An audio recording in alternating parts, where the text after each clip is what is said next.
Right, and we are live. Hello, everybody, and welcome to Forever Rugby on Forever Sports for today's reaction to the Springbok team. And a very interesting Springbok team it is. Rassie Erasmus electing to make zero changes to both the starting lineup as well as the bomb squad.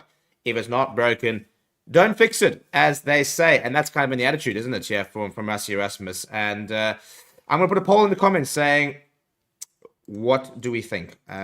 Are you happy with the Springbok team?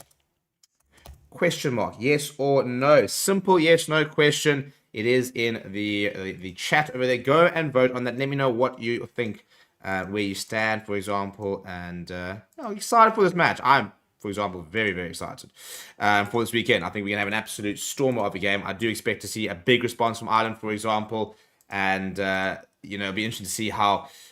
Are we going to look to play a similar type of thing? Are we going to make slight differences? And how are we going to adapt to what we did well and as well as what we did badly last weekend? Because there's definitely a room for improvement when it comes to sort of the game plan and the way that we played. And interesting to see, for example, what we would have picked up over the last weekend with the way that Ireland tried to play, for example. And are we going to try and sort of counterattack certain things, or is it going to be a case of are we going to stick to our guns? And then let's just basically deal with it. So lots to talk about, shall we? And let's go into some of the comments before we sort of get stuck into the team, shall we? And Alexander saying, I like the certainty. Christian saying, I thought for sure we'd see some fresh legs. Elise was saying, I just saw the starting squad. It is the same as last week. Mo saying, why change? What worked? He wants to win the series, 100%. Christian saying, it was a physical game. We have depth. Ireland don't. I thought maybe we'd have an advantage getting some fresh guys out there. Shows how much I know. I thought Jasper would come in, and no, his ban is not over. He's still banned, for example. I think he's only sort of officially back in the Rugby Championship. I'm not even sure if it's even for Australia. I think he's back for New Zealand potentially. I think he's back. I think he's back for that first test against New Zealand. Joan said, "I'm being honest. I don't like the idea. I get prize and continuity, but I think that we should have had at least a handful of changes to keep an unexpected in cap for what we bring this weekend." Agree. No, I like it actually. To be fair, I don't mind the. I don't mind the fact that we've gone with an unchanged side. I quite like it. I think the only change I thought we might see, for example, is maybe a change at 8 if we wanted to have a bit more of an aggressive ball carrier in the form of like an Evan Nurse. I think if Cameron Heineken was fit, I think he'd probably start. I think you'd have Kwaka off the bench ahead of Marco van Staden. I think that's probably about the only change really we're going to see. I don't think we're ever going to see a halfback change. They're always in the back five as the starter, for example. Whenever he starts, we generally have Grant Williams coming off the bench. Very rarely, Cobus Runner, for example, comes off the bench. I also think, for example, we really enjoy having the two lock situation. That's, for example, why Jean Klein was such an important player for us last year. Salman Murat, I thought was actually probably one of his better games coming off the bench last weekend. Didn't have a lot to do, but obviously in regards to that try-saving intervention, for example, I thought that was very impressive from him. I think that's generally, I think that he's definitely getting a lot better and getting a lot more comfortable. And I think that's the thing that they've rated him for a long time, and therefore they want to try and expose him as much as possible.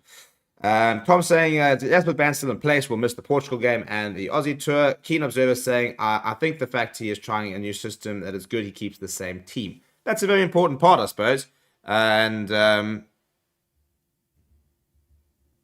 it's going to be interesting to sort of see how much continuity we have. I think that's a very important point to make by our key observer, saying that we are trying new things. For example, we are trying to be a bit different and be a bit more positive, I suppose, is one way to say it. And because it is a new system, because things are changing, you want to start playing as much together as possible. I do think we're going to see a lot of rotation. For Portugal, I'd be very interested to see what we do with Australia. I personally would like to see us go pretty strong in Australia. Beat Australia twice, come back here, and then go full strength at Ellis Park, for example. Beat New Zealand, and you've almost got the Rugby Championship wrapped up. Because I think that Australian side could potentially be quite competitive by the time they get to, for example, the Bledisloe Cup. I think we might be lucky in that we're going to be playing them about their 4th and 5th test. And I generally think that playing 2 tests against the Springboks will make them a lot better when it comes to them taking on New Zealand, who had some teething issues over the weekend. So From a long-term point of view, I can see. I think we're going to full strength these two, and then you generally go full strength for New Zealand tests. I think we should go pretty strong against Australia, for example. Maybe make a few rotations for Argentina away, but I want to win the Rugby Championship. So, but that's long term. That's looking down the line, and let's look at this weekend because that's what we're focusing on, isn't it? So Tian saying, can we discuss the unnecessary hate for 100? We'll discuss that in a bit. Sean Barnard saying, I think it's a flex to show Ireland that our boys are tough and we don't need to change it up. As mentioned, no visa because he is still banned. Ricky Lowe saying, I like the team. Let's beat Ireland and play the young guys against Portugal. We might see more changes against Australia and Willemse, Kanan, etc. all in the mix. Chris Ricketts does not hate on hundreds, hate on the fact that 10s miss. Dabu saying, would have liked to see Ruiz in, but no complaints. Some things were executed well, so another go for them. And Jean says, am I the only one that likes the new Vodacom Bulls Code Cup coach? Seems like a really good rugby purist stand-up guy. Yeah, Pure, it was a very interesting press conference that he had the other day. And we'll definitely try and make sure we have most of his stuff going forward. It was obviously a bit busy last week. But yeah, I do like him. I think he's always had he's always spoken very well, for example. Let's talk about Andre Pollard, shall we? Because I think, yeah, let's talk about Andre Pollard because there's been a very, very interesting reaction to his performance last weekend. Let's call a spade and say it was not his strongest performance. Tony Brown even admitting that in the press conference yesterday, for example, wasn't great off the tee, which is probably the main thing. We kind of zero in, don't we? We really do focus on a fly half's goal kicking or whoever the goal kicker is, and especially when it comes to Test match rugby. For example, Marcus Smith missed quite a few, and England lost to the All Blacks by 1 point. Should have probably beaten him, if you're going to be brutally honest. Now, thankfully for Andre Pollard, the kicks he missed didn't come back to bite him. Jack Crowley also missed a couple. And then obviously we're seeing a very different style of play, which is not commonly what Andre Pollard's been doing at the Springboks for the past, almost decade that he's been playing. So I think probably by his own mission, it probably wasn't his strongest game, but I don't think anyone's really freaking out about it. I think where people are a bit frustrated is about how, for example, when Manie Libbok had a bad day, everybody was sort of thrown to the wolves and everyone said he had to replace him, and that's not the case with Andre Pollard. But we're talking about a player that's bought credit, almost 10 years of credit. When you win a British and Irish Lions series, you win 2 World Cups, you buy yourself credit. You buy yourself credit for those off games, which he had this past weekend. And look, I was never the one that was sitting there saying, we've got to drop Manie Libbok. I've always appreciated and really enjoyed him. And I think that if you watch the channel, you'll probably agree that we kind of always said we can see the talent in there. But the problem is that goal kicking is not his strongest his strength. And there's nobody else that can really sort of step up and do it. Pollard's a bit different, where he has made a name of himself of being that sort of ice cold, ice in his veins type of doesn't miss the big kicks, made for the occasion type player. And he then had a bit of an off day, and now people are saying, well, where's the same reaction? Again, he's bought the credit.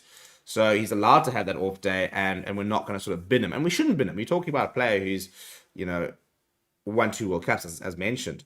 I think the main thing a lot of people are saying, for example, is he's not going to have 2 bad games, is he? He generally doesn't. And I think that he's a player who would love to be seeing the criticism. He'll be lapping that up. He'll be reading all the hate, he'll be reading the doubts, and you just know that he's a calm player. It's going to come out this weekend, be 100% off the tee, probably grab a couple of tries, be man of the match, and be like, where are you now? So I do think that he's somebody that really rises to the occasion, which is why I'm not worried about him. I said over the weekend, and somebody had a complete go at me saying, oh, this is an Andre Pollard apologist channel and stuff like that. You're not going to bin a guy who's won you 2 World Cups after 1 mediocre performance. It wasn't even that bad. It wasn't great. A very poor kicking performance off the tee. Generally, apart from that, wasn't that bad. I mean, yeah, he got away with a bit of the covering tackle, which it's not a strength. He's never been particularly good at covering tackle. He's very good confrontationally, for example, when you're running into him. But as people are saying, he's not going to have I don't think he's going to have 2 bad games. So we don't need to worry about him. I don't think we're ever going to start Manie Libbok or Sasha Faimagama-Zulu here. Next weekend, I reckon we're going to see Manie Libbok start, and then we'll see Faimagama-Zulu off the bench probably a little bit more as well. So no issues whatsoever. Back on Andre Pollard, I reckon it could be even man of the match contender this weekend. So yeah, go to some of the comments, see what they've got to say about him. Chris said it didn't matter if it was Marnie, Sasha, or 100, there would always be hate. Marcel saying, don't change the teamwork or team work on mistakes, please. And Double saying, let's hope 100 kicking boots have arrived from Paris. Seatler saying, would have been nice to see Ruiz, but the continuity is important to win the series and close it out in Durban. We'll be at the game super keen. Well, enjoy that. Keep an eye out for James. Those of you who have seen us behind the scenes, you will have known who he is. But he'll be roaming with the camera this weekend, so keep an eye out for him. Flynn reckons that Andre is the best under pressure, no contest. Jan HB Hugo says we need Australia strong. I agree. Jacques Coetzee saying flexing that we have no injuries while Ireland has like 10. To be fair, they've only got 2 officially confirmed ones. Craig Casey and Dan Sheehan. So we wait and see. You know, for example, they might only have to make 2 changes to the entire team. Tian says, no, Chris, there's been an attempt by casual watchers to discredit Pollard as a boring flyer that can only kick. Not true. Yeah, but I think to be fair, you know, you kind of suppose a very important part of that statement is the casual watchers. Which there are a lot when it comes to the Springboks. A lot of players, a lot of fans who don't watch a lot of rugby kind of sort of turn up for Springbok season, which is fine. You know, it is always going to be one of those situations where you can't expect everybody to be watching rugby all the year and then know exactly what's plotting. And a lot of people do only sort of rock up when it comes to Springbok season, which is fine. As I said, you know, they're very. It's far easier to get yourself geared up for a Springbok game. You know, one group of players to monitor than having to watch Sharks, Stormers, Lions, Bulls, URC, all the URC games, top 14, Premiership, Super Rugby, etc., etc., etc. But yeah, I think anyone who's been watching for a long enough time, they're not going to be worried about, for example, Andre Pollard. And they're not going to be worrying about his form, for example, or asking for him to be dropped. So Mark's saying, I have no doubt that Pollard will fix the kicking, so not too worried. They're saying Pollard is solid. Have we forgotten Rugby World Cup? We allowed an off day here and there, showing how high his standard is. I agree. Jean saying, speaking of Vita, you catch Kova's game for the Bulls? I did not. I was really frustrated not to be able to watch a bit more Curry Cup this weekend, this past weekend. So I'm going to try and see if I can watch a bit more this coming weekend. But between traveling and all the box stuff, it becomes a bit difficult. But I have heard good things. So I've got it all taped back there. I want to go watch the Lions because we beat Sharks by a point. Good to see. And then it was a big win there for Bulls down in beating Province down there. Petro Osten said, let's support our team. And Chris saying, Marnie and Pollard are 2 different players. 100% they are. But and that's why it was interesting during the World Cup, for example. And this is the one thing I say. Somebody the other day saying that Rassie Erasmus for the coach staff don't rate Marnie Liebach. And I said, that is the biggest load of nonsense I've heard in a long time. Because look at the World Cup playoffs against France, against England, especially against France, though, where they had the debate. Andre, Liebach, Andre, Marnie, what do we go with? And Rassie said, at the moment, we're playing better when Marnie Liebach is playing. And so they backed him and said, right, cool, let's go. Let's go and and back him and release him, for example, and then bring him up Pollard off the bench, which they did. And then they hooked him off early. So it's and this is why I disagree. Yeah, Saki's saying you are biased. That's it. Pollard on the ball play and kicking was off. Horrible. The problem some of us have is that Marnie wouldn't get a second chance. We are not fixing SA. Marnie Liebach is a second choice fly half. Rassie Erasmus has confirmed this. Marnie Liebach got every single chance in the World Cup to come good. He got backed in the semi-final and in the quarterfinal. When the going got tough, we backed him. He had 2 games where he struggled. We went to a 7-1 split for the final, and we backed Andre Pollard, who'd been there, done it, and look what he did in the final. If there would have been Marnie Liebach, for example, he wouldn't be in the squad at the moment. I'm telling you right now, he will start against Portugal. Rassie Erasmus has confirmed he is the second choice fly half. Much like they always backed Alton Yankees. When Pollard went down, they went straight to Alton, who was the second choice fly half. Marnie Liebach is the second choice fly half for the Boks. So that whole idea of he wouldn't got a second choice. We went to the World Cup and we backed him as our fly half. So in many ways, I think a lot of people over in SA, for example, especially on the back of that quarterfinal performance for the Stormers, said, "Oh, we don't need Marnie Liebach." And the Springbok coaching staff picked him and said, "No, we're going to back him. He's part of the box. He's now part of our setup." And Tony Brown will be working with him, for example, and he's not going to get binned. You know, he's still a young player. I mean, Marnie Liebach's going to be involved at that Springbok squad for years to come. So I'm not entirely sure what bias I'm supposed to have for Pollard.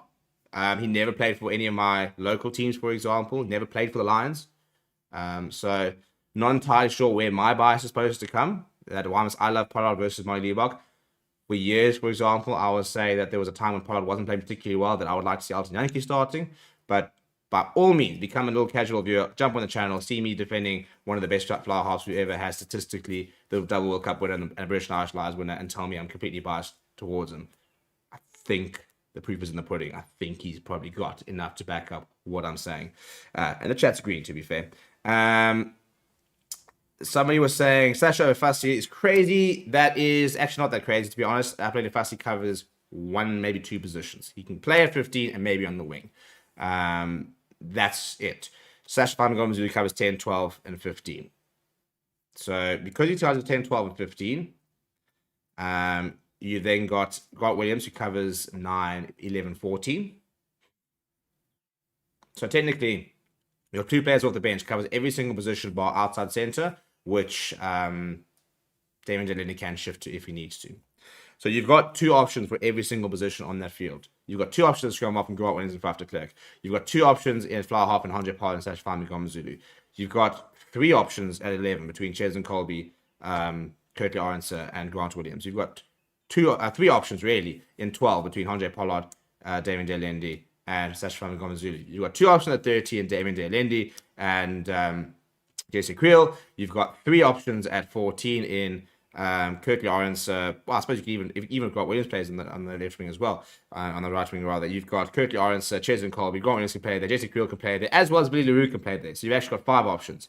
And when it comes to fullback, you've got Billy LaRue and Sashfami Gomazulu. If you really need to, you probably, Jesse Creel has played there before. Ches and Colby, for example, has actually probably played there before Jesse Creel. So you've got 3 to 4 options in almost every single position, bar outside centre, which you've still got two positions there. And I think if push really came to shove, you'd throw from Kwaka Smith, for example, on the centres and the likes. So you probably throw, Sashfami Gomazulu at the outside centre if you really, really had to. So that's why, for example, Apelele Fassi, because then Apelele Fassi plays, for example, you only got one option at 10, and really only one option at, two options at 12, but that second option is your fly half. So if Damon Delany goes down and you shift Andre Pollard into inside centre, you've got nobody to come on at 10. Fassi can't play 10. Billy LaRue can't really play at 10, if you're going to be brutally honest. So that is why. Same reason why that's my that's literally the only reason my Liebach's not in this. If we went a 5-3 split, Rassie Erasmus literally said if we had a 5-3 split, my Liebach would be on the bench as far half cover. We'd have Grant Williams, my Liebach, and maybe even Apelele Fassi. Or Maxwell Pimpy, for example, because you could have that. If we went with a 5-3 split, my Liebach would be on the bench. That is not that's not what I'm telling you. That's what Rassie Erasmus has said. Because we go to the 6-2 split, you have to have the utility backs, and that's where Sashfami Gomazulu comes in. Simakazi is saying, it is good to keep the same team to give a team a chance to correct mistakes from the previous game. We need to see an improvement from the same team and formation. I agree. Dominic now saying, happy with the team, but what I saw in the first match with a lot more attacking style of play, won't Mani be better suited to open up the attack, not driving Pollard, but having Mani as a sub. Again, that's kind of the 5-3, 6-2 kind of split issues. Michael's saying, don't agree that if it was Mani, I'm thinking if we lost the game, Andre would have been crucified. Yeah, I agree as well. I think that's also probably a big issue. And that's why, for example, let's be honest, we did not crucify Mani Liebach. And Jacques Gilbert's got that phenomenal quote where they said, Mani Liebach missed this many kicks off the tee. That could have how many points that were left out there. Is his form a concern for you and his playing style a concern for you? And Jacques Gilbert said very, very significantly, not if he wins man of the match. Mic drop the mic. I don't have anything I can drop the phone, drop the mic. Like he said, at the end of the day, yes, he missed maybe 8 points off the tee, but he had 2 try assists, which is 10 points before he even has attempted goal. So similarly on Saturday, because Andre Pollard, we didn't lose the game, for example. I think Mark's got a good point. We didn't go after Pollard as well. Some people didn't go after Pollard as much as we needed to, because again, it didn't kind of really matter. It was more like wasn't great, but we've won the game, so it's okay. But work on it, and he did get criticism and rightly criticized. But at the same time, I said he's banked that credit. AC says, no change was expected. Kwaka was the question mark. Dr. Rassie knows best. I also agree. I think that he was maybe the only question mark if you want to go a little bit more by direct number 8. But I also think you look at the breakdowns, for example, even over the weekend, and we did struggle a little bit, the breakdowns. I still had pretty good rack speed, and had more turnovers and then so that the breakdown was still an issue where you didn't manage to completely nullify. And you take Quacker Smith, for example, and that's only going to get worse. Stefan says, don't forget they backed Money for a long time before rotating him out after the quarterfinal, after the semi-final, actually. Mourinho Swart saying, am I the only one who's concerned with the expansive play having impact on our rucks? Our strong ruck players are now on the edges waiting for the expansive play. Well, that's what we have to wait and sort of see how we look. There is certain amount that Circulisi, PSF, Toy, 2 workers on the sides, for example. What does that mean? Other players gonna have to sort of pick up the slack. So it is kind of a trade-off, isn't it? In terms of how we're going to play in the attacking shape, for example. So that probably also contribute towards maybe our turnovers and maybe our rucks being slightly more exposed. But that's kind of the balance we're going to have to get right. And in trying to be different and in trying different things, we are going to get things wrong. That's one thing I can guarantee you. We're not going to be perfect. We're going to lose games. But we have to continue evolving if there's ever going to be even a slight chance of a 3-peat, which has never been done before. Flynn says, can play Mane against Portugal to ease him in. He got shell-shocked against Ireland in the World Cup. I didn't even think he actually played that badly. He just kicked badly. Stephen says, agreeing with Vinny Swart, saying we shouldn't move too far away from our DNA. KGT said, at first a little disappointed, but with new systems being introduced, most probably better to have a consistent team. Ireland are going to struggle, especially with their injuries. In Rassie, we trust. Jared then saying, think about it, is Quacker going to make those errors again? Is Paul going to miss that many kicks again? Fix just these 2 headaches and we have a great performance. Could have been 36-20. Yeah, I agree. I think that's a very, very good point. Same thing as Quacker Smith, for example. We're saying, we're going to drop him. We're dropping him based on dropping the ball twice. That's really what we're dropping, if we're going to be perfectly honest. In worst case, if we actually go back to Wales, for example, Evan Rose made similar mistakes. So I don't think Quacker Smith's going to drop a kickoff and a high ball again. He's got a phenomenal skill set. It was incredibly uncharacteristic that he did in the first place. If you sort of be out-jumped, for example, and out-contended in the air, that's a bit different to, kind of your Dwayne Vermeulen type of mold player.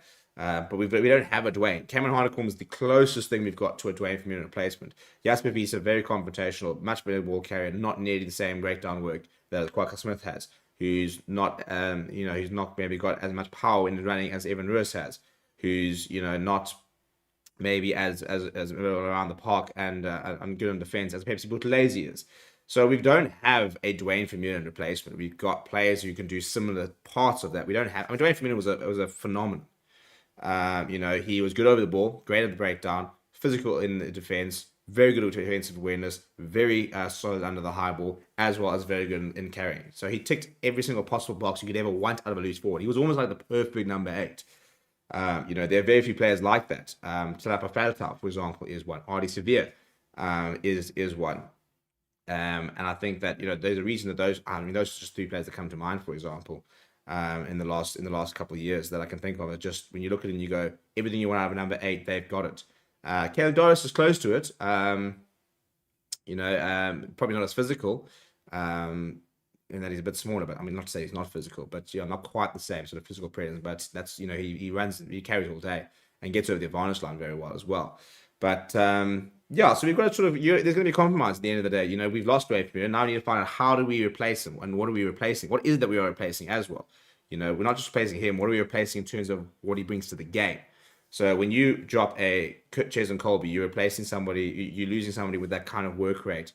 That speed, obviously, that X factor, as well as the defensive nuance. That's what you're dropping. It's not about the player. It's about what does that player bring. So, when you drop Oxen Chair, you're dropping one of the, or when you lose Oxen Chair, for example, you're not losing a loose head prop. You're losing one of the best scrummages in the world. And how do you replace that? That's the thing. When Malcolm Marx is playing versus Mongi Manambi, they're both world-class hookers, but they're very different in the way they play. TJ saying, yo, Stephen, well said. I highly doubt Pollard will have 2 consecutive bad games. I'm quite keen to see Mane under Tony's direction. Hopefully, during this time off, he's working on his kicks. He works incredibly hard as Mane Debak on his goal kicking. That's the there's this conception, for example, that he just doesn't work hard, and that if he went to practice, then he'd be fine. And that is a load of nonsense. Mane Debak is one of the hardest workers in that Springbok squad. Anybody that's seen behind the scenes, anybody that's worked with him at his various units will confirm he's incredibly hardworking. So it's a fallacy that there's a direct correlation between if you put 2 hours on the training ground afterwards compared to 2.5, you're going to be suddenly infinitely better. Yes, obviously you have to put in the work, and those who are the best are the ones that work extremely hard and don't stop working. But there's always going to be a certain amount of temperament, for example. There's going to be a certain amount of on the day, whatever happens, that you can't control. You control the controllables, and he does. He works incredibly hard, but sometimes, and also, it's one of those things. Malcolm Mark struggled with his throwing previously and had to sort that out. There's lots of players who've had sort of shortcomings in their game and had to go away and work on it and come back. Remember how we always used to say that Jesse Kriel was horrible in the attack and couldn't attack? Look at him on this weekend. Everybody used to say Damien Delendi can't pass. No, Damien Delendi was told not to pass. He's one of the, as Tony Brown has confirmed once again after Trace the Brain said it, he's one of the best passers in the squad, in the team. But for years, he's played in a crash ball system where he hasn't really needed to pass. So Yassine's saying Apples versus Oranges, Money doesn't have enough tests under his name to compare statistically. Yeah, true, but and he will get more tests, to be fair, to have that. Flynn reckons we need cleaner ball for Faf. Devil saying, I think the continuity is important. We will see youngsters for Portugal, 100%. Just to say, I would have loved to see Russ at 8 and then have Kwaka make his impact as part of the bomb squad. Would have probably started Mark Stead, so you would affect you in the lineup. Yeah, I think once Malcolm Marks is back to full fitness, I expect him to start. I expect Bongi to be back down to the bench. I expect Kwaka to shift down to the bench, and once he's fit, as mentioned, it'll be either Jasper Wiese or Cameron Harnicum. I think that's where I reckon that we'll probably will change if we wanted to go with our strongest side, for example. Jakob Paris saying Sasha and Damien and Willems are going to play a big role in the next World Cup, 100%. Keith saying new system, keep consistency is important whilst we adapt to certain new systems. Rux was an issue during that first test due to our expansive game plan. All in all, happy days. And the new boy Glacier saying, I know it's still a way away, but I think the real intrigue will happen around the Rugby Championship time. Players like will be 100% available, but Jesse has earned that jersey, no doubt. Yeah, listen, Jesse Kriel has very much said, he gave credit to Kanye and said, how amazing he was in the preparation, but Jesse Kriel has very much said, this is my jersey. Come take it off me, but I'm not going down without a fight. And he's earned it, to be fair. By the way, before we continue, please do smash like on the video. Please do subscribe to the channel as well. It's great to have almost 300 people watching. We're sitting on less than 50 likes. So it costs you absolutely nothing to like the video. So I'm actually going to basically back it. So if you like the team, which 83% of people do, very interesting that 70% don't, like the video. And if you don't like the team, like the video. I appreciate the support. Just helps us a little bit. But coming from the Rassie Erasmus, we have got a confirmation on why Chesn Colby and Curtly Orange have switched jerseys. Actually, I don't think it's on my team graphic, to be fair. But they have indeed made the switch there. So he explains that. Actually, that's a very good point. I think I might have got that wrong on the graphic that's on the screen, which I can fix in 2 seconds. He also responds to Matt Williams and the chat about the bomb squad being unfair, etc. So that will be up very, very shortly, by the way, the Rassie Erasmus press conference. And I think it's going to be a goodie. So make sure you don't miss it. Because, Rassie Erasmus has been in a very good mood the last couple of press conferences. And he's been giving us some absolute gems. So you want to make sure that you're there to listen to it. Because I think it's going to be a lot of fun. And so we will have the full press conference up on Forever Sport, and then we'll have clips from the press conference on Forever Rugby if you don't have time to watch the full press conference over there. He's also predicted the Ireland team, by the way. So that's coming as well. So that's going to be very interesting in terms of the injuries, for example. So we'll have that up soon. What are we saying? Yassine saying, Irish said that media said the ref favoured the box. What are your thoughts? I think it's a bit of a storm in the teacup. At the end of the day, they had a couple of TMO decisions that went against them, and therefore they have to be obviously biased towards us. I think it's a bit of a stretch, to be honest. I hate talking about the referees. Anyone who's been around enough will know I'm not a massive fan of chatting about referees. I think it's very, very trivial, to be perfectly honest. I think Luke Pierce is a great referee. Ben Whitehouse is a good TMO. I think the decisions that they made were marginal, and I think that on a different day they go against us, and we all suddenly decide that that they're terrible. You know, I think the fact I've been saying this for a while, the fact that both sets of fans seem not to like him, that kind of sort of shows you what's going on. In that if both sets of fans think he had a bad day, they generally had I think a pretty good day in terms of not being biased. We also know there's a very strong correlation between you lose the match, you hate the referee, you win the match, the referee was fine. Now, obviously, yes, because people will say, yeah, but you won the match because of the referee bias. I look at the big decisions, for example, and I think that James got disallowed try.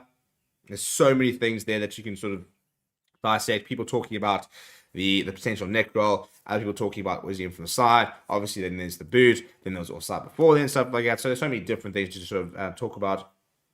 If you look at the try that wasn't allowed when James Lowe was in touch, I think it was incredibly marginal. I don't think there's anywhere there which shows he was definitely in touch, and the decision was try on the field, which means they've got to find definitive proof that he was in touch. I don't think there was. So yeah, I don't really like talking about it. I think it wasn't a Bryce Lawrence performance. You know, it wasn't just stupidly bad. Yeah, you might not agree with a couple of decisions. I also think that obviously things are changing, by the way. We've got new laws have come in and things are being ref differently. So, for example, that foot in the ruck, if you watched throughout the weekend, you would have actually seen that that was something that was refed throughout the weekend very, very strictly. There were a lot of teams giving away penalties for that foot in the ruck type of thing, which hasn't previously been monitored as closely. So I think that's going to be something that's going to see change over the next few months, which I think is good change. And I think we're interested to see how teams sort of adapt to that. Kanyisa saying Hanneken is a combination of Dwayne and Ardy. If it was not for his injury, I believe he would have been in the starting lineup. Great team. Yeah, I think it would be. I agree. Creel versus who do you choose come Rugby Championship? I think until JC Creel gives you a reason to drop him, you back him. I mean, man of the match performance on Saturday, I thought it was absolutely sublime. So I wouldn't drop him. DS2 saying, I think Liebach would thrive under the Tony Brown system. I'd much rather for him being a Larkin type player with Sash Femi being designated goal kicker instead. The issue obviously is then you've got to get both into the starting lineup, which means where you're playing Sash, you're playing him at 12, you're playing him at 15, for example. So it's a nice idea to have a goal kicker, but it becomes a bit more difficult to actually find space for him. I'm going to do a bit of an unashamed punt, by the way. I'm going to drop a couple of links in the description, in the chat, basically, and that's because I want you guys to get more involved in our various communities. So I'm going to drop a chat for our WhatsApp channel, by the way, which is basically like a way for us to share videos and news and stuff like that. We're still working on exactly what it's going to be. But you guys go involved in that. And fun fact, if you've never joined a WhatsApp channel, for example, nobody sees your contact details. It's like, it's completely private, for example, but you can, you will be on the group there. I've just dropped it now. And so anything time we share, we'll share on the WhatsApp channel, for example, and hopefully that can become a little bit of an easy way for you to consume your news. It's becoming very much a big thing. So people are asking about it. We've done it as well. So go and join that WhatsApp channel for all the latest information. Matthew Dixon saying, can't wait for Stevie P's episode 2. Yeah, I've got that this week. I need to decide exactly, got a couple of ideas on what to do. So for those of you I'll drop it a bit later. But I do have my own channel where I get to be a bit more of myself and give myself a couple of rants, stuff like that. So that's going to be on the channel this week and try and find nice, cool views to do that. Ricardo saying, only challenge I would make is Ruiz at 8, Quacker from the bench. Keek saying, not sold on Murat. Tian saying, Murat made a double tackle and saved a try. Yeah, I thought he actually had a much better game this past weekend. Chris saying, Murat is okay, but won't even on the field for much longer. Hate that he goes off so early, such a force. I think, he wasn't talking about Mosto, talking about Salmon, Murat. Ricardo says, would have given Kurbas, Ranach, and Sasha a chance first half and Faf and Pollard to finish second half. How do you rate England's performance against All Blacks? Predictions for the follow-up game? I think England stuffed it up. I think that All Blacks will be a lot better this weekend, and I think that they probably missed their chance to beat them. Having said that, England were very good, and I suppose you can kind of repeat that in theory, but I do think that they psychologically will be quite down after that performance. I think to have gone so close and played probably better rugby than the All Blacks, but to not have gotten the victory will take a big mental beating. Maybe they'll take confidence out of it, but at the end of the day, they got beaten by an All Black side that were rusty, playing for the first time under Scott Robertson, trying new things. that was probably your best chance of beating them, and you didn't. Gio saying England's performance top class. They're a top tier team now. Most likely, All Blacks will put them to the sword next week, though. Yeah, I think that's the thing. But I think England will take confidence in general out of the fact that they're now, as you mentioned, getting back to being a proper top fives in the world team, and not just a team that is making up numbers. And that's a big positive for them. No, don't worry, Matthew. We'll keep very, very strict on the type of videos that goes out on the WhatsApp thing. It's channel, by the way. It's not a group, so only admins can share. There's no chat or anything, for example. It's literally just like a Twitter feed almost. Verna say Portugal game is a bit of a throwaway to let our youngsters have a go. Would probably be a better test for the next gen versus current gen box to use the Tony Brown system. We're saying, as they usually do, but I'm super impressed with England. Looking forward to the All Black versus SA game in the SA later this year. Finn is predicting a loss for both the All Blacks and the box, and then runs. Yeah, I'll be very surprised if that both happens. But hey, you never know. Stranger things have happened. Stranger things have happened. We're gonna wrap it up there, people. Before we do, I'm gonna do one last sort of thing, and that's if you guys would like to come and see more of me. I mean, I don't know why you would, but some people apparently do, and why not? You know, why? You know, you can never get enough of Stevie P. But I do have my own channel called the Stevie P Show, which was rebranded and relaunched recently. So would love for you guys to come across and see that over there.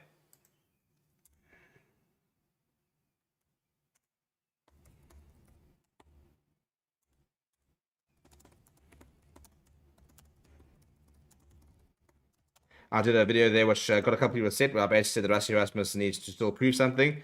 So you can go find exactly what that is. So that's over there in the comments over there. Feel free to go and join that. It'd be very cool to have you guys on board of that journey. And yeah, and Ashman saying Quokka dropped balls in the British and Irish Lions series. Yeah, he also, yeah. But again, I think different, to be fair. I think this past weekend, I think, first of all, that second drop, I think was a miscommunication on who the ball was for, because I think Master was there and kind of went, oh shit, he's actually too far forward. So I don't think he was expecting it. And then the first one, yeah, people will drop balls. Evan Roos knocked it on against Wales. Kind of happens. Gio says, who will play scrum half for Ireland next week? Yeah, Conor Murray will start. Nathan Doak has joined the squad, so I'll be interested to see if they bring him in and if they give him a go. I'm a big Nathan Doak fan, actually, so I'd love to see him. I would love to see him get a go. Very interested to see how that would go. But yeah, so we'll get a complete breakdown of the injuries about later in the week, and as soon as we have any official confirmation or anything, then we'll have to wait and see. So yeah, Conor Murray will probably start. Maybe see Nathan Doak on the bench. We wait and see exactly what Farrell's going to go with. But yeah, people, please do smash the like on the video. Please do subscribe to the channel as well. As I said, please go join our WhatsApp group over there. WhatsApp channel, not group. Channel. It is very much a channel, not a group. They are different. So go and follow us there. Send it to your friends as well. And then yeah, if you'd like to see a bit more of my stuff, then you can go check out the